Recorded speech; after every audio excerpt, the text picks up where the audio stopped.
This is Homie. Homie, I had a good time with you today. This is Homie's roadmap to success. I'm going to keep this last treat here to keep you occupied. So basically, his guardians actually had a lot more rules. One of the guardians actually implemented a lot of rules, a lot more than most of my clients. Dogs go through life probing to determine where boundaries and limits are, as well as who the leaders and followers are. So not having a lot of rules, if you have a dog with problems behavior, can communicate to the dog that you're equals. And then if your dog sees you as a peer, then listening to you becomes optional. So the guardians already have good rules. The only other one I suggested would be having to sit at the door. And again, if he doesn't sit, walk away for 1 minute, then for 2 minutes, then for 4 minutes, then for 8 minutes. Keep doubling until he actually sits. And as soon as he sits, let him go out the door. We went over petting with a purpose and passive training. Sit. That's passive training right there. He sat on his own. I didn't influence him to do it.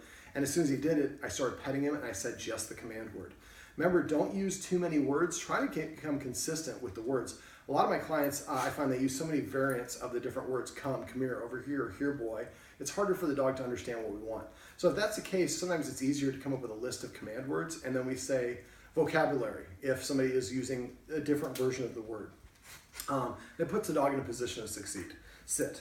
Now if he does this and puts his paw on you, that's a dominance move. Now he's just doing it, I think, here because this is an awkward place, so I'm not disagreeing with it. But if you're petting him, he puts his paw on top of you, that's a dominance move. Now he's nudging me with his nose. If he nudges with the nose or scratches or barks for attention, and I pet him, that tells him that he is in charge of me. And he's trying to get me to give him this rest of this treat, but I kind of keep this in here for motivation. So if your dog is nudging you like this for attention and you pet it, you're telling the dog, yes, you're in charge of me. When you tell me what to do, I do it. Well, then that makes the dog think it's responsible for you. But because most people don't know how to read dog body language, we don't see when the dog's warning us.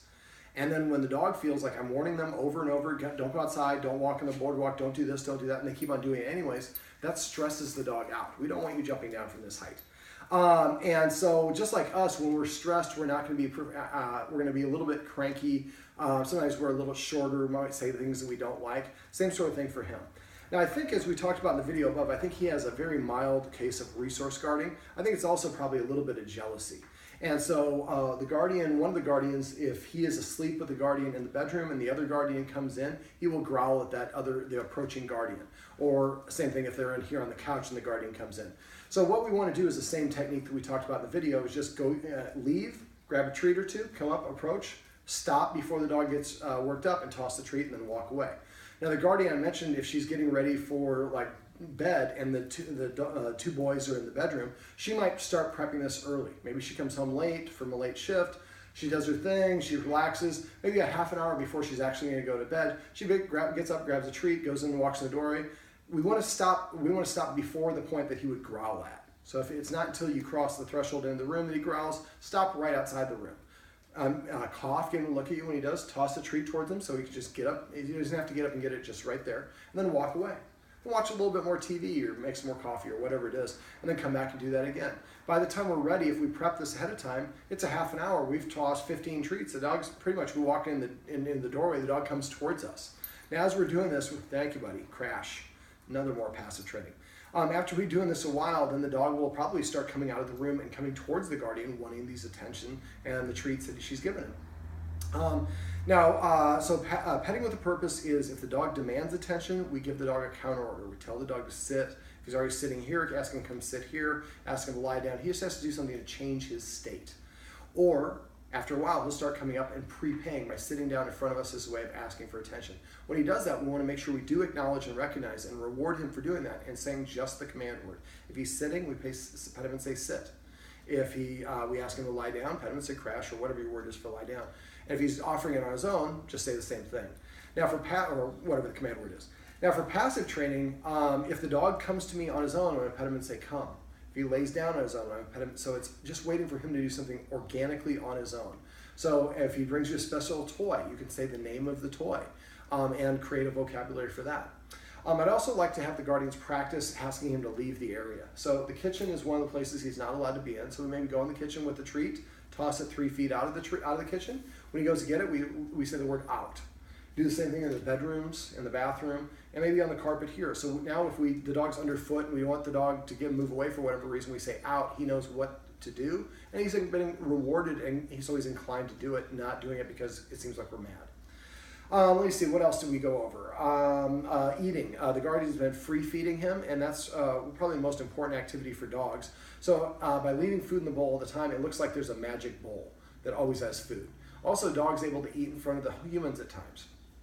Dogs eat in the order of their rank. So we want to make sure that when we're feeding him, we put food in his bowl, and because he goes over and picks up his bowls and throws them around when he wants to eat, we might want to get porcelain bowls so he can't actually do that. And so when it was time to feed him, I go over there, I would grab a chip or cracker, whatever if I'm going to eat my real meal first, that's even better.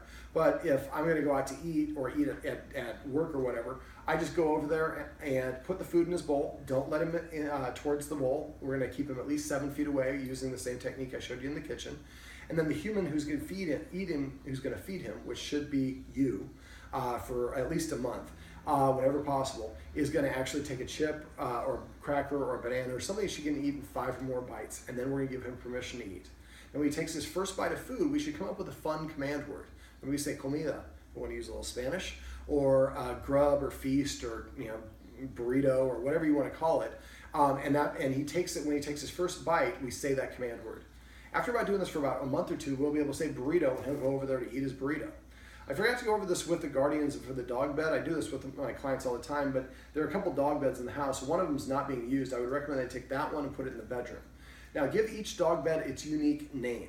Now, what I do is I would put let's say the dog bed is on the floor here and he's on the floor, I would let him see that I have a treat and I would toss it into the dog bed. Let's say we're going to call it Beach.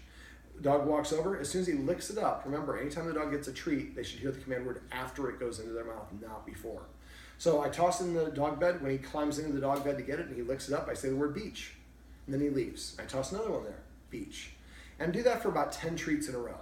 Then wait for him to go get some water. When he does, put one in the middle of the dog bed. Now there's a blanket over it right now, so we don't want to have anything in there. But we want him to come in like, I smell chicken liver. And use my treats, really high value, smelly treats.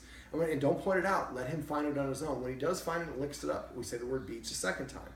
Third way, I can lead him over, put him in a sit or an LAY, pop the treat in his mouth and say the word Beach a third time, or as a third way. So these are to entice him to go there. After a while, and he already likes going to his dog bed, but this is really going to give him the command word to go there. And there should be a different one for each. The one in the bedroom is different than the one out here. And the next way is, like I said, I just leave it there, and when he comes and finds it, I say the command word a second time. So just like us, if we go to every time we go to Cha-Cha Chicken, we find a $100 bill and a certain menu at a certain table, we're going to eat at that table and go to Cha-Cha Chicken a lot. Not a big fan of Cha-Cha Chicken. It's okay. All right. So basically, this helps create a command word and a vocabulary that makes it easier for us to get him to go there. Now, we also, some other things, one of the guardians is not a big dog person. The other guardian is a dog person. And the guardian who is not a dog person really put up with a lot of stuff and actually really contribute to the betterment of the group by creating rules and structure, which I think has really helped him. But the resource guardian, I think, is the confusing thing. Sit. Yes, you're very cute, buddy. And so I think there was some confusion as he was being growling, where I think it was actually a resource guardian. Now, I think he could be a little bit jealous as well. So I'd like to start building some positive associations with the non-dog, native dog person guardian. And so to do that, what I'd like her to do is start walking him. I know she's not a huge fan of walking, but if she does start walking him, even if we just do it to the corner and back, and we don't think about it as a 20-minute walk, we're just going to make him sit. We're going to take no more than 5 steps in a row. We're going to have a bunch of treats. We're going to tell him to sit. When he sits, put the treat in his mouth, say the word sit, and then start walking again. Maybe one time I take 1 square, the next time I take 4 squares, then 3 squares and 1 square. He never knows, but after a while he starts paying attention to her and her steps, because when she stops, he'll stop and sit down, anticipating getting that treat. Crash. It's kind of a crash. You're half standing and half laying down. You're a Dachshund. It's all low to the ground. I'd also like I said, her to be feeding the dog, and if she days where she can't feed the dog, I'd like her to take a handful of his dog food, rub it between her hands, and put it into a Ziploc bag. So when we feed him food, it always has that guardian's scent on it. That's going to make that guardian much more important and valuable to him, and he'll respect her a little bit more. We also went over a couple things. I went over teaching the dog to stay. If I haven't put it above, message me and I'll add a link on how to teach your dog to stay. And there's a video, not of me doing it with him, but with other dogs. I actually only showed the guardians for duration, and the other video will explain how I start walking away and adding distance and then eventually adding distractions. I also taught the dogs, guardians, how to do a focus exercise. What I'd like the guardians to do is I'd like the guardian who's filming to practice that at least twice a day. And the other guardian I'd like to practice once a day if possible. I know it's going to be hard for her, but she's a trooper and she's going to do it. Now when I do it, at first it's 1 second, 1 second. Remember, raise it to your nose and then go straight to the dog's mouth and say the word after it goes, focus after it goes in the dog's mouth. After we've done it really he's a smart dog, so maybe tomorrow when we do it, we go 1 second, 2 seconds for the second movement. Eventually we're going to do 1 second, 20 seconds on the second movement. And that way we're keeping the dog looking in our face the whole time. This becomes a very powerful way to redirect your dog's attention. He's looking at something, I say focus, he stops and he looks up and he comes over to us.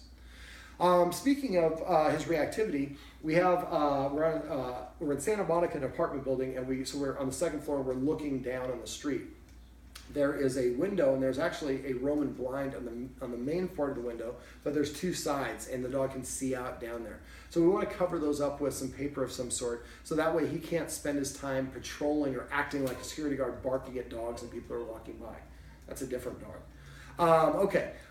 Practice setting things up like I showed you with the kitchen. So sometimes we create a stage scenario and an easy situation when we have time to practice and help the dog practice not going in the kitchen or whatever it is. So always creating a practice run where we control the environment and help the dog practice the activity in the easiest capacity possible. Then we make it gradually and progressively more and more challenging until eventually we work our way back to the real world deal and he can have skateboarders or whatever going by him and he's comfortable and relaxed. Now when I do that, I lower the intensity of the stimulus by doing a couple things. One of the times I will have the stimulus moving by slower. Another way I do it is I increase the distance between me and the dog and the stimulus. And the other way is I turn the volume down. So we want to, like I said, make it as easy as possible for him to build up his skill set and confidence in whatever the activity is, and then gradually make it more and more progressively realistic until it is the real world situation and he can handle it with aplomb. Let me see, what else? There was something I said I was going to go over. Do you remember what that was? I can't remember either. So if the guardians remember later, make sure you text or call me if you have any questions. I can help you without any, just text me a picture of him and homie. He's the first homie that I've worked with. I've worked with another guy named Mike Homeland, but he's a different character altogether. I like to get naked a lot on top of buildings. He was a great guy. But for homie the dog, I think he's not a super energetic dog. He doesn't need a lot of exercise. But if the guardians can find other things that he can do that will help, that are mentally stimulating, one of them, they found a game that he has to problem solve that actually works really well for him. You might want to do scent games. We might also want to get a ball that he has to nudge just right in order to get the kibble to come out and feed him out of the balls. For the marking, a lot of the marking is really done because the dog is getting free attention because it has a perception of authority that actually is greater than it actually is. So when we're walking him, we're not going to let him mark on walks. He can mark at the beginning of the walk, at the end of the walk, but not on the walk. In the house, one guardian needs to pet him a little bit more for petting with the purpose and passive training. One of the guardians needs to pet him a little bit less or add more structure to it, and no more free affection, because that's, I think, contributing to the problem. They're doing a good job with the rules, but I think that actually petting with the purpose and passive training is going to build up his confidence and also help him see himself as more of a follower or a guest, so it'd be inappropriate for him to mark. Homie, what do you say? I don't know, man. Give me more bully sticks and we'll talk about it. All right, well, this is Homie, and this is Homie's Roadmap to Success. Remember, everything you do trains your dog, only sometimes you mean it.